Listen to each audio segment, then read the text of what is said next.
آج 90 سیکنڈز میں میں آپ کو بتاؤں گا کہ دنیا کے امیر لوگ سب سے پہلے کون سا مالی اصول فالو کرتے ہیں۔ وہ اپنی کمائی سے پہلے خود کو پیسے دیتے ہیں۔ یہی طاقتور اصول ہمیں ایک مشہور کتاب the richest man in Babylon میں ملتا ہے، جسے لکھا ہے جارج ایس کلیزن نے۔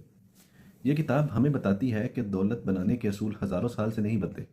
قدیم شہر بیبلون میں لوگ انہی اصولوں سے امیر بنتے تھے، اور آج بھی یہی اصول کام کرتے ہیں۔ آج ہم اس کتاب کے 3 سب سے طاقتور مالی اصول سیکھیں گے۔ پہلا اصول: اپنی آمدنی کا کم از کم 10% ہمیشہ بچائیں۔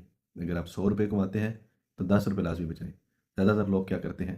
پہلے بل ادا کرتے ہیں، پھر خرچ کرتے ہیں، اور آخر میں کچھ نہیں بچتا۔ لیکن امیر لوگ کیا کرتے ہیں؟ وہ سب سے پہلے بچت کرتے ہیں، پھر خرچ کرتے ہیں۔ یہ عادت وقت کے ساتھ ساتھ بڑی دولت بنا سکتی ہے۔ دوسرا اصول ہے: خواہشات کبھی ختم نہیں ہوتی۔ اگر آپ کی تنخواہ 50,000 ہے تو اخراجات 60,000 تک پہنچ سکتے ہیں، اور اگر تنخواہ 1 لاکھ ہو جائے تو اخراجات 1.5 لاکھ تک پہنچ جاتے ہیں۔ اس لیے امیر لوگ صرف پیسے نہیں کماتے بلکہ اخراجات کو بھی کنٹرول کرتے ہیں۔ اپنے اخراجات کو کنٹرول کرنا سیکھیے۔ تیسرا اور بہت طاقتور اصول ہے: اپنے پیسے کو کام پر لگائیں۔ اگر پیسہ صرف بچا کر رکھا جائے تو وہ زیادہ نہیں بڑھتا، لیکن اگر اسے صحیح جگہ سرمایہ کاری کی جائے تو وہ آپ کو مزید پیسے کمانا شروع کر دیتا ہے۔ اس کو کہتے ہیں منی میکنگ منی۔ اس کتاب کا خلاصہ 3 اصول ہیں: اپنی کمائی کا حصہ بچائیں، اخراجات کو کنٹرول کریں، اور پیسے کو انویسٹ کریں۔